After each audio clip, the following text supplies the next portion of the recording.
is almost 2 o'clock, and every day around this time, for some reason, I crave something sweet.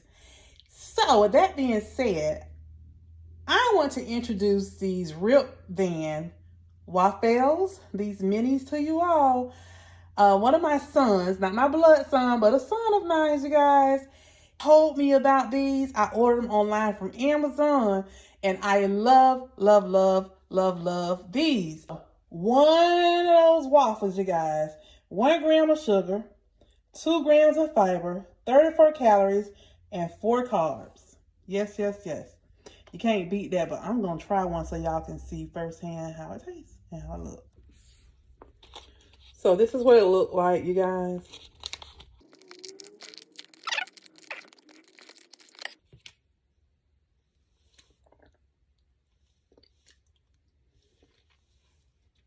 So good, y'all.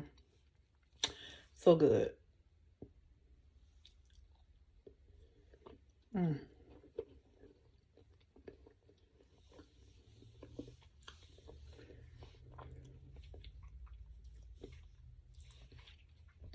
This, just eat 2.